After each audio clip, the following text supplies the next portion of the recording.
या देवी सर्वभूतेषु शक्तिरूपेण संस्थिता नमस्तस्यै नमस्तस्यै नमस्तस्यै नमो नमः।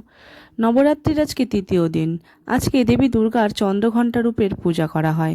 দেবী চন্দ্রঘণ্টা, তিনি চন্দ্রমৌলি শিবজিকে স্বামী হিসাবে পেয়েছিলেন। তার কপাল একটি অর্ধচন্দ্র দিয়ে সজ্জিত, যা একটি ঘণ্টার আকার তৈরি করে। সে থেকেই তিনি চন্দ্রঘণ্টা নামে পরিচিত। দেবী চন্দ্রঘণ্টা হলেন দেবী দুর্গার তৃতীয় পুনর্জন্ম। তিনি জ্ঞান, ন্যায় বিচার এবং আনন্দের প্রতিনিধিত্ব করে। শত্রুদের জন্য সর্বনাশ বানান তিনি, কিন্তু ভক্তদের জন্য তিনি প্রেমময়ী, করুণাময়ী।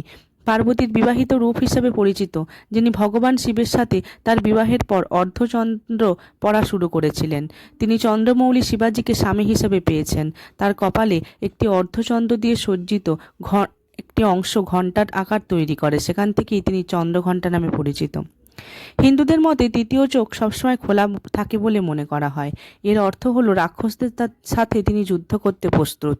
দেবী চন্দ্রঘণ্টাকে সাধারণত 10 হাত দিয়ে চিত্রিত করা হয়, যার বাম হাতে ত্রিশূল, গদা, তরোয়াল ও কমণ্ডলু রয়েছে এবং তার বাকি 4 হাতে একটিতে পদ্মফুল, একটিতে তীর, একটিতে ধনুষ ও জপমালা বহন করেন। পঞ্চম ডান হাতটিতে অভয়া মুদ্রা রাখেন তিনি। দেবী চন্দ্রঘণ্টার মন্ত্র।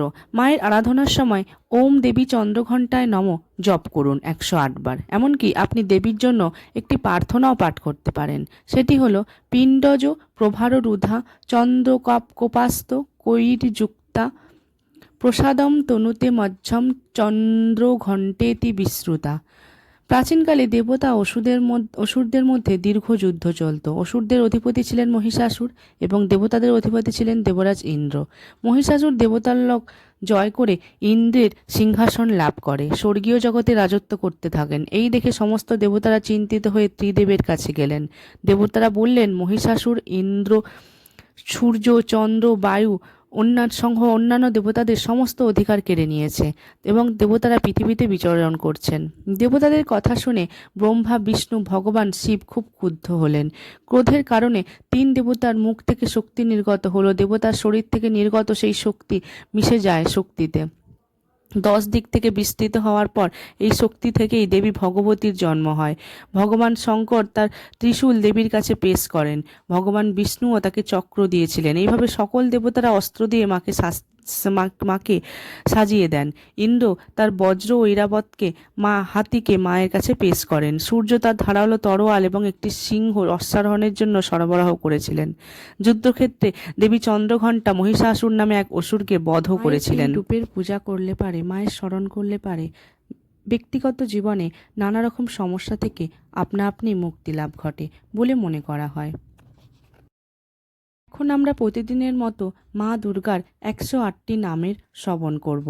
যেই নাম শুনলে নবরাত্রি চলাকালীন যদি মা দুর্গার 108টি নাম জপ করা যায় অথবা শোনা যায়, তাহলে সকল পাপের বিনাশ ঘটে। আসুন শুরু করি। ওং সতী সাধ্বী ভবপ্রীতা ভবানী ভবমোচনী আর্যা দুর্গা জয়া আদ্যা ত্রিনেত্রা শূলধারিণী পিনাকধারিণী চিত্রা চন্দ্রঘণ্টা মহাতপা মন বুদ্ধি অহংকারা চিত্তরূপা চিতা চিতি সর্বমন্ত্রময়ী সত্তা সত্যানন্দ স্বরূপিণী অনন্তা ভাবিনী ভাব্বা ভব্বা অভব্বা সদাগতি শাম্ভবী দেবমাতা চিন্তা রত্নপ্রিয়া সর্ববিদ্যা দক্ষকন্যা দক্ষযজ্ঞ বিনাশিনী অপর্ণা অনেক বর্ণা পাটলা পাটলাবতী পট্টাম্বর পরিধানা কালীমঞ্জুরি রঞ্জিনী অমেয় বিক্রমা ক্রূরা সুন্দরী সুরসুন্দরী বানদুর্গা মাতঙ্গী মতঙ্গ মুনি পূজিতা ব্রাহ্মী মাহেশ্বরী ঐন্দ্রী কৌমারী বৈষ্ণবী চামুণ্ডা বারাহী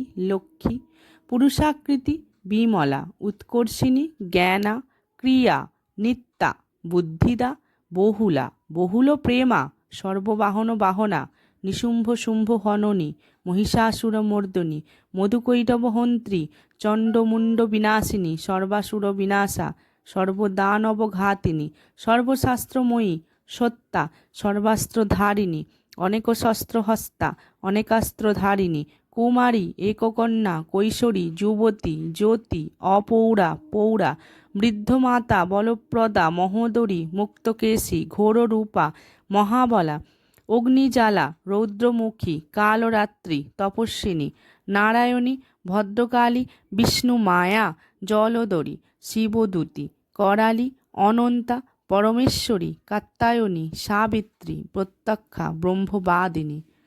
এই ছিল দেবী দুর্গার 108টি নাম। আপনারা যদি কোনোদিন এই নামগুলো জপ করতে নাও পারেন, অন্তত নবরাত্রি চলাকালীন প্রত্যেক দিন এই 108টি নাম শ্রবণ করুন। বলা হয় 108টি নাম শ্রবণ করা মাত্রই সমস্ত রকমের দুঃখ দুর্দশা ঘুচে যায়, আর আপনি জেনে অজানায় যে সমস্ত পাপ কার্য করেছেন নিমেষেই সেই পাপ থেকে আপনি মুক্তি পেতে পারেন। নমস্কার বন্ধুরা।